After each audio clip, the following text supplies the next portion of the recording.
Breaking right now, Prince Harry intends to use the Invictus Games to get revenge on Queen Camilla and, in turn, his father, King Charles. Angela Levin, the biographer for both Prince Harry and Queen Camilla, has said that Harry is deliberately choosing a date for the UK Invictus Games in 2027 to clash with Queen Camilla's 80th birthday. She says it's a long time away and the King and Queen don't have to go all the time or any time if they don't want to. But let me bring in royal YouTube sensation according to Taz now. Tash, we have seen that Harry seems to want to weaponize the Invictus Games in lots of different ways. Obviously, the past couple of weeks, it was used to launch Meghan's new social media strategy, believe it or not. Who cares about the injured veterans, right? Because we've got some jam to sell and to try and make people watch our terrible Netflix show. But it's going to take on so much more significance in 2 years, Tash, when these games are in the United Kingdom. What are members of the royal family meant to do? What are major politicians meant to do, given Harry is currently going through the process of suing his own government? But I feel like it just is such a bitter new low to try and overshadow Queen Camilla's 80th birthday. Yes, it's obvious that Harry is going to somehow weaponize it, I think, against his family, because when he came over for the 10th anniversary, there was a lot of stuff that was being whipped up with the mainstream media then about the fact that no members of the royal family went along to it, but the Spencers were invited. And I just can't help but feel that Harry was really reveling in that and enjoying it.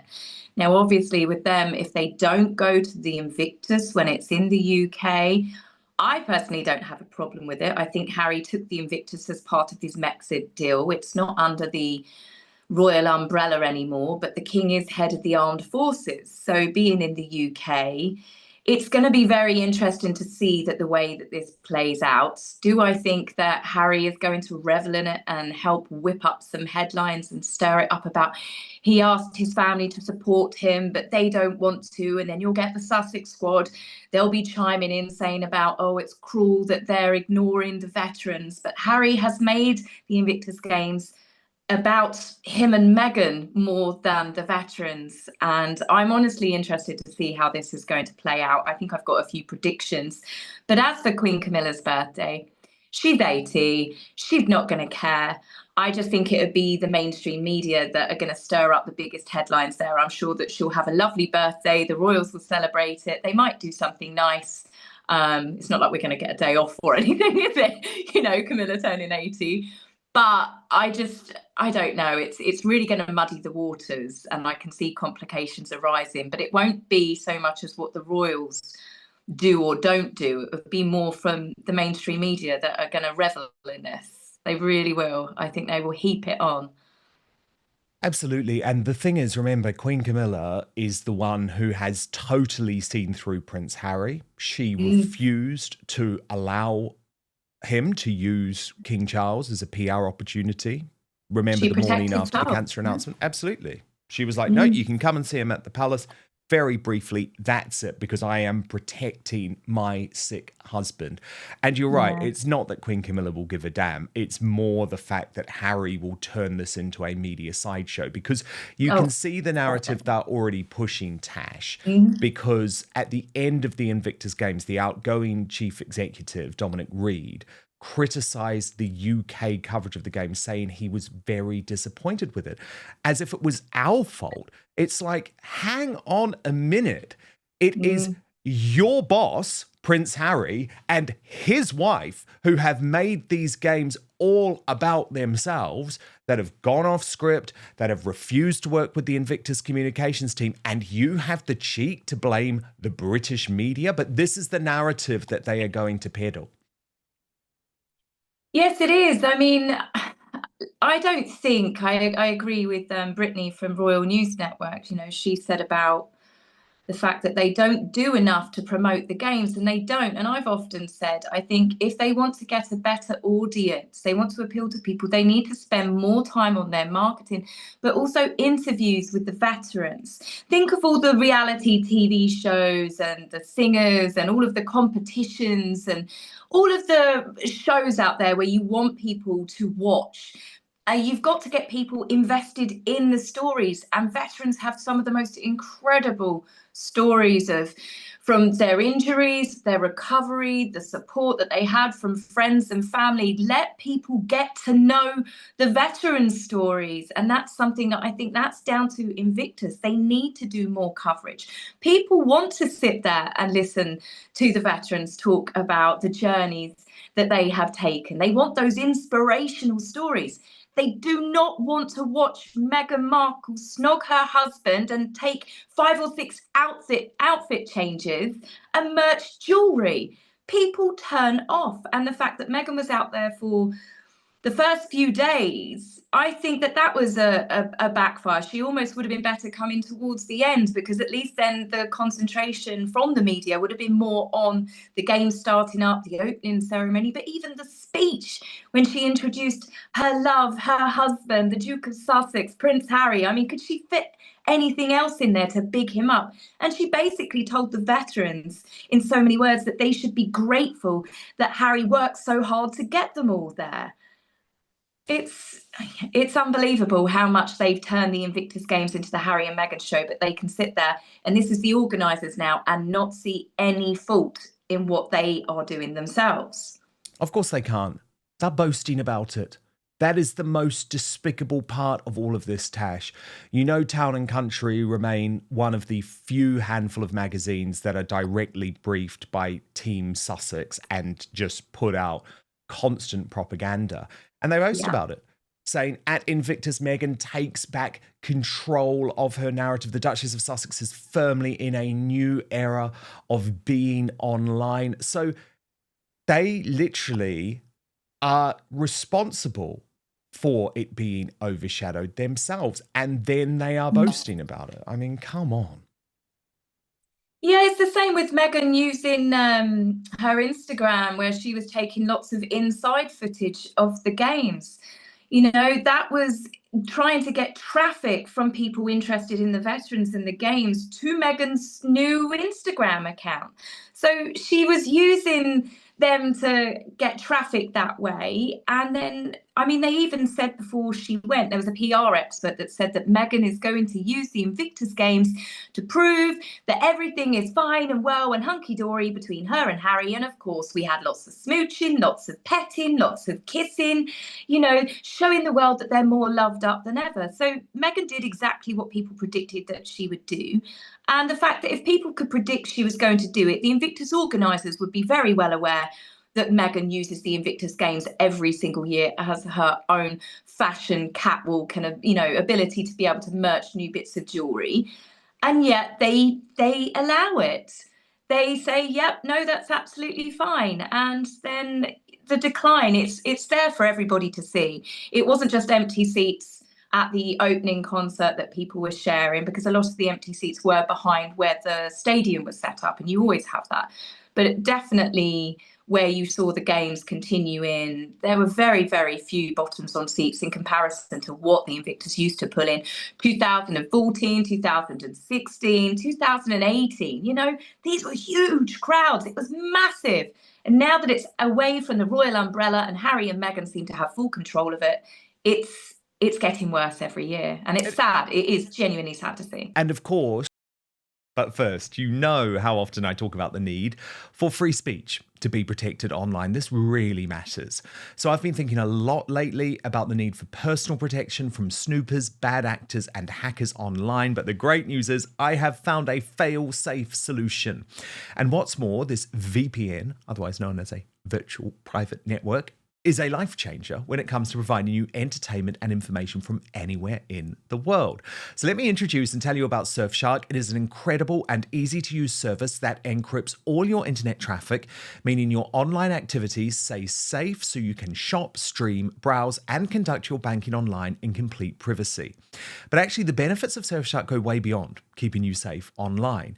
It also allows you to access your favorite entertainment and news shows and channels, including streaming services like Hulu, iPlayer, HBO Max, and Peacock, no matter where you are. Or if you have a favorite show, this happens to me a lot, that happens to be blocked on Netflix, Amazon Prime, or Disney Plus, within seconds you can be watching as if you are in another country. If you're traveling for work or on holiday, you can also get all your favorite content from home, including sports. Plus, Surfshark acts as an insurance policy, given there is creeping censorship in lots of countries, especially throughout Europe, like France, which has blocked Rumble for many months now. So effectively, Surfshark allows you to watch anything, anytime, anywhere. It is true freedom. Check this out though too. A VPN like Surfshark can save you money, because do you know that a whole load of websites, especially travel ones, change their prices depending on where you're buying from? See how you can get around that by using Surfshark. By the way, you can use Surfshark on unlimited devices, which means your entire household can stay safe with just one subscription. There are over 3,200 servers in over 100 countries worldwide, meaning there is a whole load of choice at your fingertips. And by the way, don't worry if this is your first time using VPN. There is 24/7 customer service available to you. Go to surfshark.com/outspoken for an extra 4 months of Surfshark at an unbeatable price. What's more, Surfshark's so confident that it's the best VPN in the world, it will give you a try for a full 30 days, and if you're not entirely satisfied, full money back. So let me repeat the address, surfshark.com/outspoken for an extra 4 months of Surfshark at an unbeatable price. Or if you're watching on YouTube or Rumble, you can just click on the link in the description box below. But now, back to the show. Harry is totally inappropriate. He is such an embarrassment to the royal family now, Tash. He waded into politics, not only by aligning himself incredibly closely with Justin Trudeau, but by openly advocating for Ukraine at a time where there are massive sensitivities, and everyone knows that there are massive sensitivities in terms of the peace that is being negotiated. Now, it's no surprise to me that that coincided with Donald Trump doing a big 180 and saying actually he would now back a criminal prosecution against Prince Harry if he lied on his US visa application about drug use, with sources saying he should be very worried indeed. And this is the problem that they have got now, Tasha. They can't really keep doing this if they intend to keep on side with the Trump administration. We saw an on-the-record statement from Archewell this week as well try and suggest that actually Harry and Meghan have never endorsed a political candidate. Well, what a load of poppycock that is. Obviously, we saw the endorsement video before 2020. They didn't name Donald Trump. They didn't have to. And we all know about the real Meghan, the Trump-hating real Meghan from her pre-Harry days. I mean, look at this. Yes, of course, Trump is divisive. Think about just female voters alone, right? I mean, like, I think it was in 2012, like, the Republican Party lost the female vote by 12 points. That's a huge number. And with as misogynistic as Trump is and so vocal about it, that's a huge chunk of it. You're not just voting for a woman if it's Hillary just because she's a woman, but certainly because Trump has made it easy to see that you don't really want that kind. I mean, Tash, come on. Can you believe Archewell are actually trying to say now with a straight face that Harry and Meghan never endorsed a political side? Well, come on. Why are they donating some of their only money that they've bothered to raise to Joe Biden's daughter? Why are they sending tens of thousands of other dollars to Democratic operatives? This is ludicrous, isn't it? It is. When you think that Hillary Clinton was one of the first people that was blessed enough to actually see Prince Archie when he was born, Meghan has clearly aligned herself with the Democrats for a very, very long time. And we all knew when Harry had his Forrest Gump moment, sitting on the bench watching his wife and saying about, this is the most important vote, make sure, we knew exactly what they were saying. Meghan has endorsed, obviously, the Obamas. She tried to do a few things that Michelle Obama was promoting. It's very obvious which way Meghan politically sways. But yes, I mean, the fact that Donald Trump, he turns around and says, I don't want to do that when it comes to evicting Harry. And then Harry uses his Invictus speech to take a swipe at Donald Trump. We all know that's who he was taking a dig at when he said about, what was it, sort of like bad moral character in the world. And, you know, everything that Harry and Meghan do, they're not exactly keeping their head below the parapet when it comes to anything to do with politics. You know, Harry calling the First Amendment bonkers. Harry and Meghan certainly being involved with a lot of organisations that want to make adjustments, really, to, I think it's not just the First Amendment, but the Bill of Rights. There's lots of things going on that Harry and Meghan seem to have their fingers in many pies, and it all seems to be linked to these Democratic parties. And as for that payment going to Joe Biden's daughter, they made that payment a year before her charity organisation opened. So why would they be doing that, you know? Tash, I also wanted to ask you about Catherine, because I think she has had the most incredible few weeks, right? And I find it really sickening that the Daily Mail, and specifically the Daily Mail's editor-at-large, Charlotte Griffiths, seems determined to turn such a positive about Catherine and everything that she's been doing into a negative. It was summed up quite well, actually, by Prince William's jaw on X, who posted, Charlotte Griffiths refers to Princess Catherine as the dress-up, beautiful Princess Dolly, who only dresses in brown now. The deliberate, nasty slander is overwhelming, and we wonder why Catherine is dressing down and why Kensington Palace stated an end to announcing Catherine's clothing. I am really sick and tired of people trying to score personal points on the backs of William and Catherine. So let me just show the comment from Charlotte Griffiths on the Palace Confidential show that sparked this backlash, and then I'll get you to react after, Tash. There's a pattern here, Richard. I slightly disagree with you because, first of all, she's only wearing brown for some reason, and then she's saying she's not going to tell people about what she's wearing. Then she's declining opportunities to dress up in her glittery, show-stopping fairy tale princess outfits. Which she won't thank me for saying, but I'm very disappointed by. Yeah, but it is a departure because that's kind of what she was for a while, the dress-up, beautiful Princess Dolly that we, you know, saw at BAFTA. Well, and she's obviously moving away from that. I don't know if I'd call it a dolly. I think that's that's probably exactly why she's not telling us anymore, because some people say, oh, she's just the dolly bird. But it's part of the package, isn't it? But that's the thing. She doesn't want to be known as the dolly bird. Yeah. She doesn't want to be dressed up or tell people what she's wearing. She's wearing dark colours and doing dark themed events. I mean, these are dark subjects she's tackling at the moment. I think that we could be seeing a very different era for her. And what about then this? Tash, I've got much to say on this, but over to you first.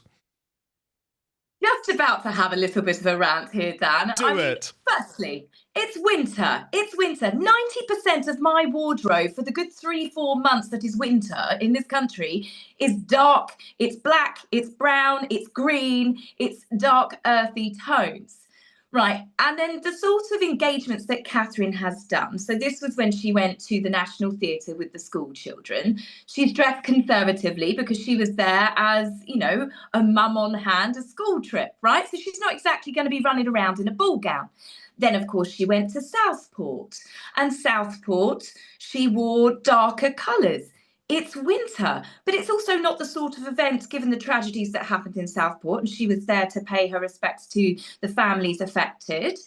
You know, she's not going to be wearing a bright pink Alexander McQueen sparkly number, the women's prison. Again, is she meant to go there in a nice big Jenny Packham glittering gown? How about a rewear of her James Bond ball gown that was dynamite on the internet?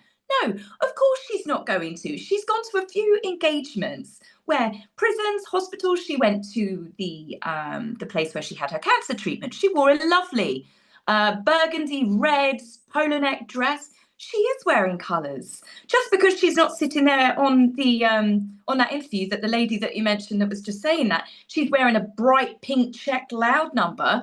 You know, Catherine doesn't need to wear bright colours all of the time. She doesn't need to wear ball gowns. I mean, these are serious engagements. And I do understand why she has said that she's going to stop, you know, releasing this sort of information, because she doesn't want to be called a dolly bird by people like her. She's literally undoing the very reason. This is the exact reason, should I say, that Catherine is trying to maybe dress a bit more, I don't know, subtly Is she even dressing subtly? As I said, it's winter. I really cannot get this from a handful of engagements. This has pissed me off.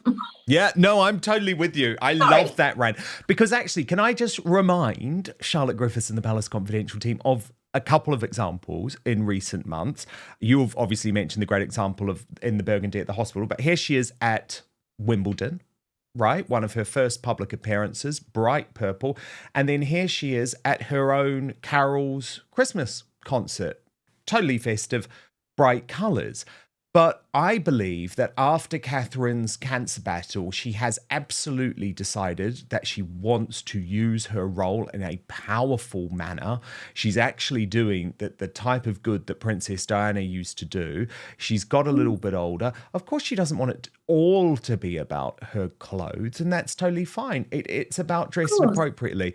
And I just thought, goodness me, you've just proved the point by deriding Catherine as a little dolly princess, because she isn't a little dolly princess. And if that's what you want, Daily Mail, just to have some nice pictures to put on the front page of your newspaper, then that's not what you're going to get anymore. Exactly. And I fully endorse that. I think it's great. Actually, I always used to encourage Catherine to do more, to speak out more, to use her role, to have the confidence, because honestly, what people don't know about Catherine Tasha, she is cripplingly shy behind the scenes. She, in the past, would always prefer William to take the lead in significant meetings and that type of thing.